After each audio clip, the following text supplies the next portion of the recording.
மக்களுக்காக சேவ் பண்ணணும்னா உங்களுடைய மனதுல, உடம்புல, உங்களுடைய ட்ரெஸ்ல, நீங்க போடக்கூடிய எல்லா விஷயத்திலையும் ஒரு மாற்றம் வரும்.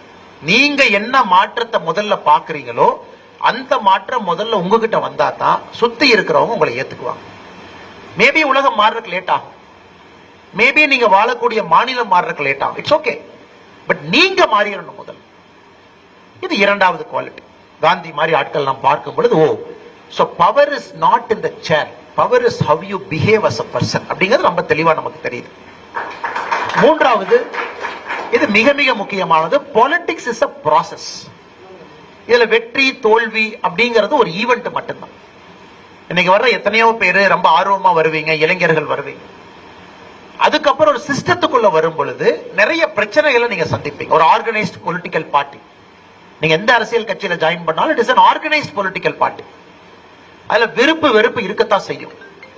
அதனால நிறைய பேர் அன்னைக்கு பார்த்தோம்னா, நான் வந்து எனக்கு மரியாதை கொடுக்கல, என்னை அங்க அனுப்பிட்டாங்க, நான் வந்து எனக்கு பதவி இல்லை, என் சேரை தூக்கி ஓரத்துல போட்டாங்க. So you should train your mind to say, எதையும் எதிர்பார்க்காம சக்சஸோ ஃபெயிலியரோ அது எனக்கு ஒரு ஈவெண்ட் மட்டும்தான். இந்த பொலிட்டிக்கல் ப்ராசஸை நான் லவ் பண்ணி நான் செய்வேன்.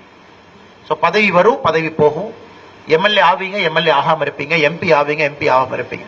இது எல்லா இளைஞர்கள் உங்க மனதில் இருந்து கொஞ்சம் அப்படியே நீங்க சைடு கொண்டு வந்து, you should enjoy the process. நான் கிராமத்துக்கு போறது பிடிக்கும், மக்கள்கிட்ட பேசுறது பிடிக்கும், உங்க பிரச்சனை எனக்கு தெரிஞ்சுக்கணும்னு பிடிக்கும், அதை நான் 4 பேருக்கு சொல்ல பிடிக்கும். இதுதான் உங்களுக்கு பிடிக்கணுமோ தவிர பதவியின் மூலமாக வரக்கூடிய சுகங்களோ, பதவியின் மூலமாக வரக்கூடிய பிரஸ்டீஜோ, பதவியின் மூலமாக வரக்கூடிய விஷயங்களோ, பதவிங்கிறது இன்வேரியபிளி அது போய்த்தாங்க ஆகும். That is the nature of life. இது மூன்றாவது. சின்ன சின்ன விஷயங்கள்ல ஸ்கில்ஸ் நீங்க எடுத்துக்கிட்டீங்கன்னா, மண்டேலா மாதிரி ஆட்களை இன்னும் கொஞ்சம் டீப்பா நீங்க ஸ்டடி பண்ணீங்கன்னா, Mandela is a phenomenal person because அவர் statesman, he is not a politician. அதை தாண்டி ஸ்டேட்ஸ்மேன் ஆயிட்டார். இதை மோடி ஒரு இடத்துல சொல்லியிருப்பாங்க, எந்த ஒரு மனிதன், அண்ணா நீங்க கொஞ்சம் உட்கார்ந்துங்கண்ணே, ஜெர்னலிஸ்ட் அண்ணே கொஞ்சம் உட்கார்ந்துங்கண்ணே, உங்களுக்கு பின்னாடி மறைக்கும். இதை மோடி ஒரு இடத்துல சொல்லியிருப்பாங்க, எந்த ஒரு மனிதன் வாழ்க்கையில அவமானப்பட்டு துயரப்பட்டு நான் அவங்கள பழி வாங்கணும்னு நினைக்காம இருக்காங்களோ அந்த மனிதன் மட்டும்தான் மேல போக ஆரம்பிப்பான். So you all will find a way to punish somebody. உங்களை அவமானப்படுத்தியிருப்பாங்க, உங்களை கேவலப்படுத்தியிருப்பாங்க, இன்சல்ட் பண்ணியிருப்பாங்க, உங்க ஈகோவை ஹர்ட் பண்ணியிருப்பாங்க. ஃபர்ஸ்ட் அவைலபிள் ஆப்பர்ச்சுனிட்டி நீங்க பழி வாங்க போவீங்க. Because power is in your hand.